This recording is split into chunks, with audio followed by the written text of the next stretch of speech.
Bonjour à tous, je vous accueille une nouvelle fois pour une randonnée dans les Vosges. Aujourd'hui je pars du petit hameau du Rudelin qui se trouve au bout de la route derrière moi dans le Creux et qui se trouve plus précisément entre les communes de Plainfin, célèbre pour ses bonbons des Vosges, et le Valtin. Donc aujourd'hui je vous propose de me suivre pour rejoindre les crêtes, notamment le lac Blanc et puis le gazon du Fin. Et nous reviendrons ensuite au Rudelin en passant par la cascade de ce même ruisseau. Et aujourd'hui, je ne suis pas seul parce que comme vous le voyez, hop là, derrière moi, je pense, voilà, j'ai des amis à quatre pattes pas très loin. Allez, sans plus attendre, je vous emmène dans les bois et sur les sommets. Suivez-moi, c'est par ici que ça se passe. Alors je démarre cette randonnée par le pont de la Marguerite, vraiment, et c'est un petit coin au bord du ruisseau qui est aménagé avec des tables et chose importante également, hop, juste là, hop, voilà, une poubelle. Donc quand vous trouvez des déchets, ou pour vos propres déchets bien sûr, il y a de quoi déposer tout ça de façon propre et pas de le jeter sous les arbres ou derrière un caillou. Voilà. Ce petit aparté fait.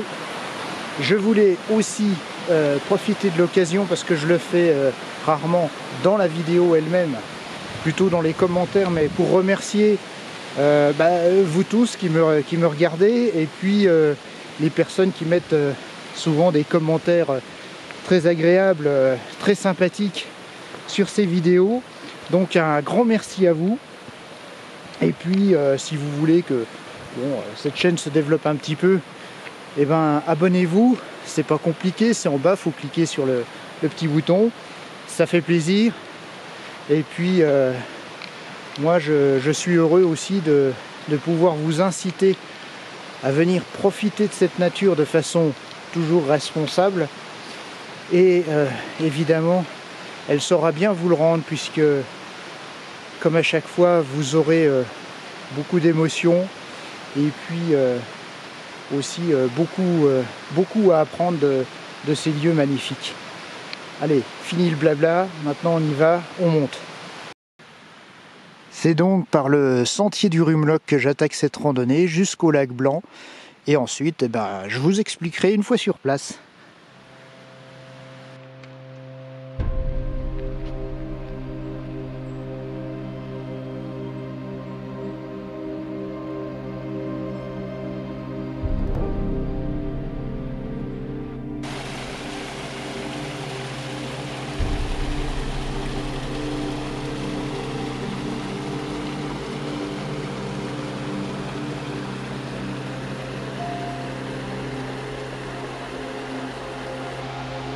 Je ne suis pas sur un itinéraire très fréquenté, et en plus de ce point positif qui donne beaucoup de chance à la tranquillité, c'est très sauvage. Et en ce mois d'octobre, mi-octobre, les magnifiques couleurs d'automne s'affichent de plus en plus. Avec le soleil, la forêt retrouve un éclat absolument magnifique. Tiens, j'ai encore dit absolument magnifique. Et c'est vraiment un très grand plaisir de marcher dans ce calme, dans cette beauté. Alors si vous venez ici, n'oubliez pas de bien respecter l'endroit, et vous en profiterez encore plus. Allez, je poursuis ce petit chemin.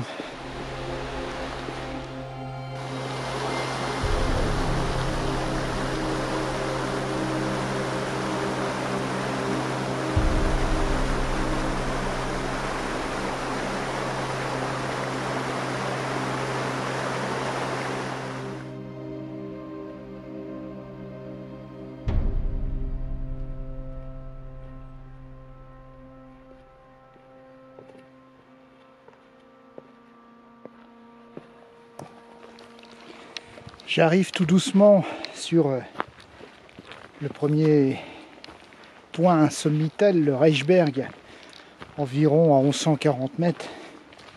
Donc on sort de la forêt dense, escarpée, avec le petit ruisseau que je vous ai montré tout à l'heure. Et puis, donc cette forêt s'éclaircit progressivement, laisse la place aux feuillus, aux hêtraies. Et là, le matin, ce que vous avez en plus, c'est cette lumière magique. Voilà, le petit bout du chemin qu'on distingue tout doucement au fur et à mesure qu'on avance. Et le soleil qui glisse ses rayons entre les branches, qui vient éclairer la mousse, la rosée, fait ses reflets magiques et ses couleurs d'automne. Je vais le dire encore une fois, c'est absolument magnifique.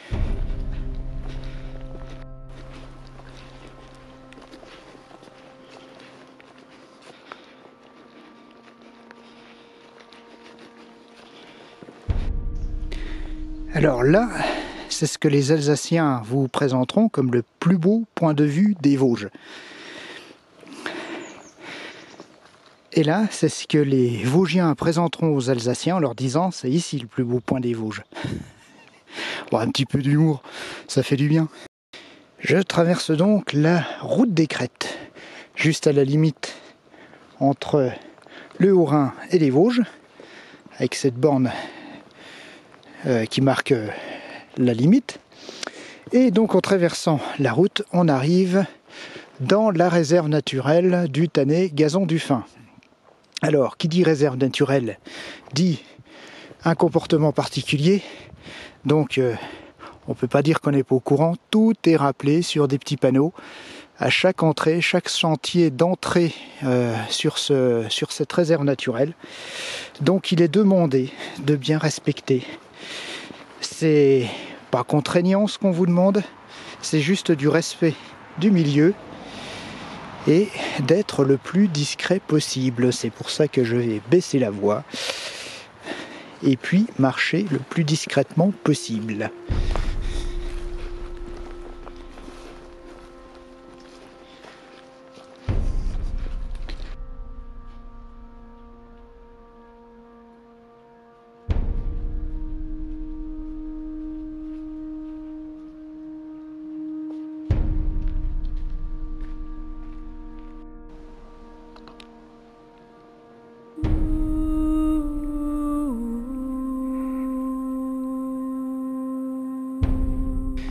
Je sors maintenant de la réserve du Tannay Gazon du Fin pour prendre le sentier panoramique du lac Blanc.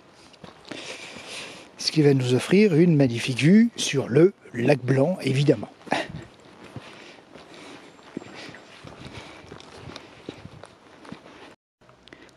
Voilà ce lac Blanc et cette vue par ce petit chemin panoramique. Alors c'est un lac comme ceux que je vous ai déjà montrés dans d'autres vidéos, un lac d'origine glaciaire qui a été ensuite aménagé par la main de l'homme, c'est-à-dire qu'un barrage a été construit et donc cette réserve d'eau servait à réguler le cours des rivières en aval qui elles-mêmes alimentaient par la force hydroélectrique les usines alsaciennes des vallées. Le petit banc sur le point de vue a bien servi. Il mériterait une petite réparation. Mais c'est sûr que quand on a ça en face, ça attire du monde. Alors, face à mon point de vue se trouve le rocher du château du Hans, avec à son sommet une petite vierge blanche, on la verra mieux tout à l'heure. Et à propos de ce rocher et de ce lac blanc, il y a une légende que je me permettrai de vous conter. Alors, voici donc cette légende. Il était une fois un jeune homme dont le cœur était si pur que le diable lui-même en était jaloux. Le diable avait donc décidé de lui prendre tout ce qu'il possédait. Quand le diable lui demanda de lui offrir son troupeau de moutons, le jeune homme, dans sa grande bonté, lui donna sans discuter. Si le diable lui demandait cela, cela voulait simplement dire que le diable en avait plus besoin que lui. Un autre jour, le diable lui demanda de lui donner sa maison, et le jeune homme lui donna sa maison. Mais un jour, ce jeune homme tomba éperdument amoureux d'une magnifique jeune fille blonde, rencontrée au village d'Orbé, une vraie princesse. Bien sûr, le diable la convoita et l'enleva au jeune homme comme ses moutons et sa maison.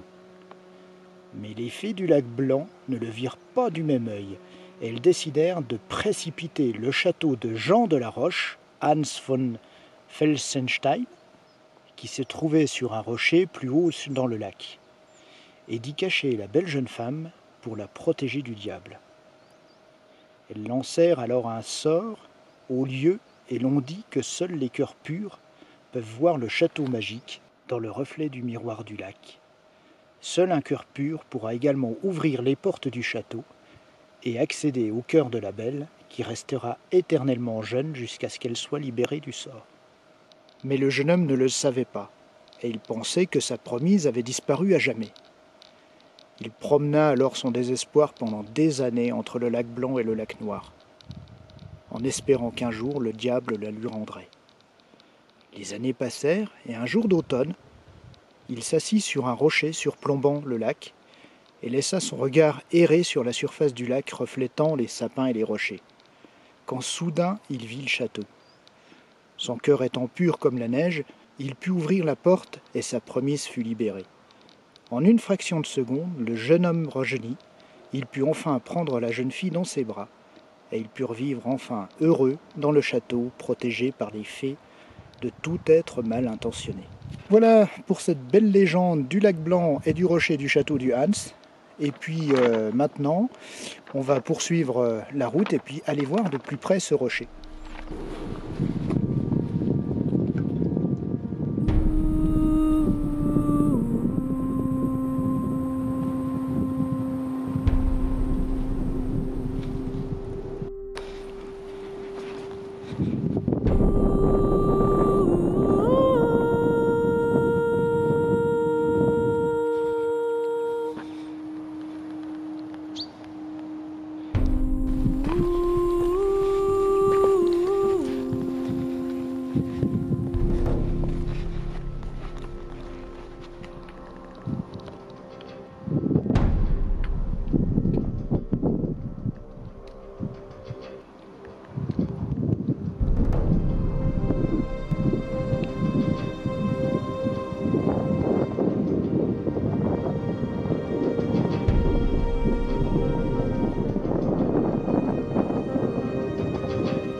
Voilà, j'arrive au rocher observatoire Belmont à 1272 mètres. C'est une position qui a été occupée par le 11e chasseur alpin en 14-18 et que les Français donc réussirent à tenir tout le long du conflit. Ce rocher a donc été baptisé du nom du capitaine Ferdinand Belmont qui est décédé en décembre 1915 à Lartmann-Willerkopf. Un autre haut lieu de la guerre 14-18, nécropole nationale, et qui se trouve au pied du Grand Ballon. Voilà, donc je poursuis ma remontée sur les crêtes après l'observatoire de Belmont. Et donc là j'ai une vue sur le deuxième lac de la série, quand on part depuis le col du Calvaire, donc le lac Blanc, ici le lac Noir, qui ma foi est bien bas.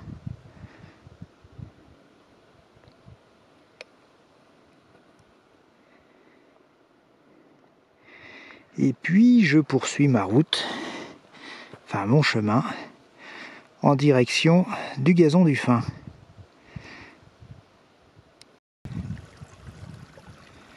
Et sur le chemin, on se retrouve sur la source du lac Noir à 1275 mètres.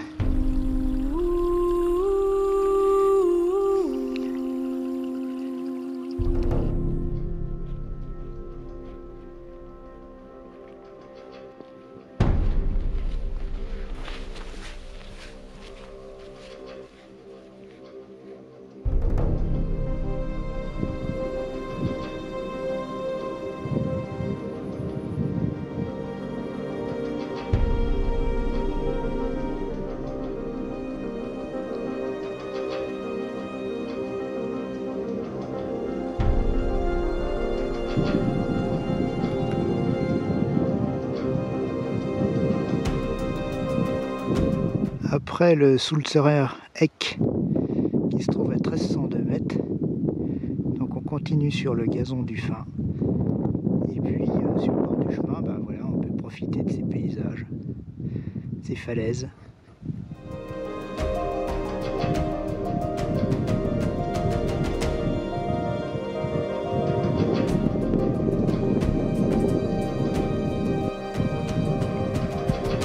Le lac Forlet.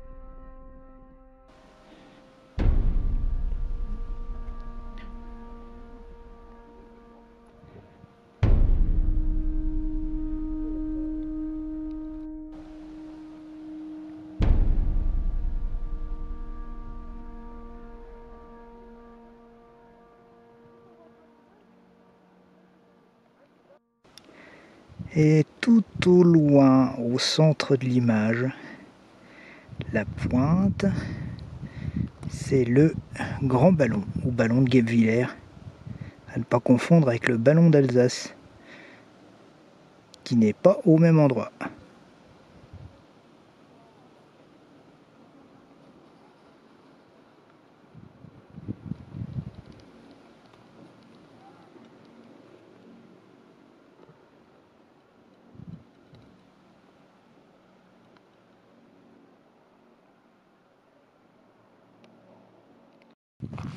Doucement, je redescends de la ligne de crête et du GR5 pour cette fois-ci descendre assez rapidement sur la cascade du Rudelin. Mais avant ça, je vais m'arrêter à la Roche des Fées, un petit coin sympathique aussi, avec un joli point de vue. Et puis un peu plus tranquille que les crêtes. Il va falloir retraverser la route avant.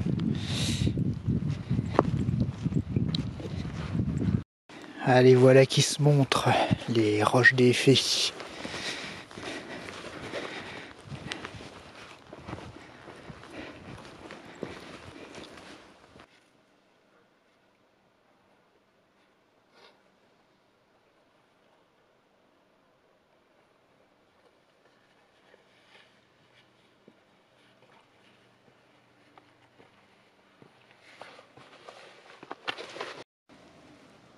Ces Roches des Fées sont un excellent petit promontoire où on peut s'amuser un petit peu. Et puis d'où on a aussi une vue qui se bouche avec la pousse des arbres, mais quand même une jolie petite vue au loin. Et puis un coin calme, tranquille. Voilà, un bon endroit pour faire une petite pause.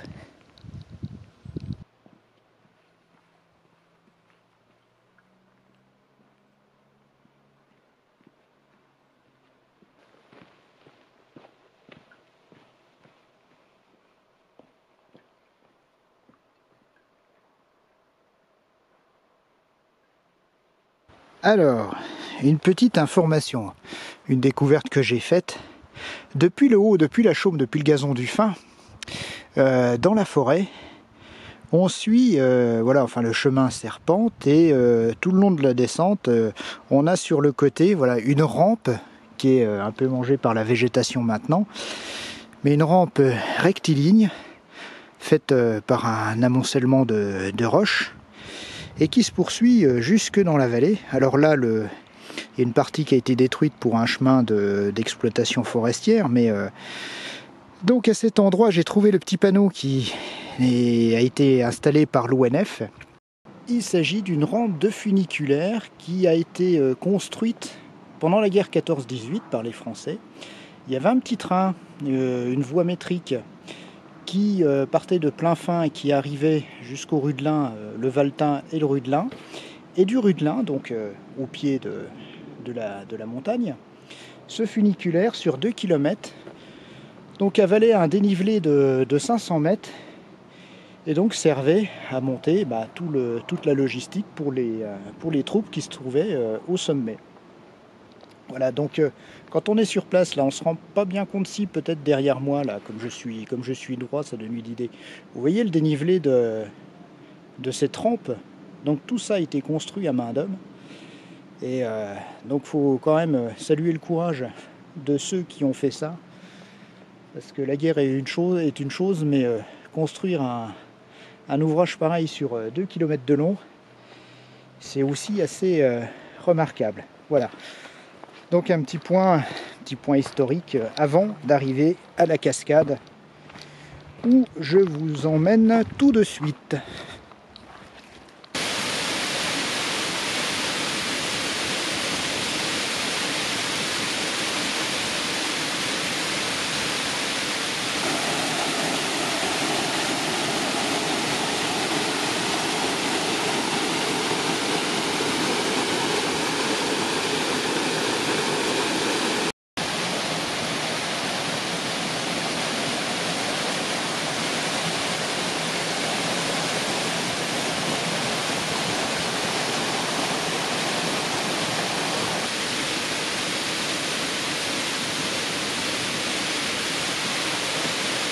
Alors, je sais pas ce que vous en pensez, mais je la trouve superbe cette cascade du Rudelin.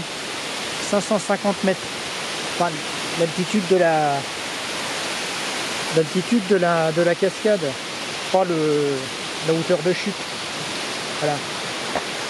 Bon, allez, c'est quand même un peu humide avec tous ces embruns.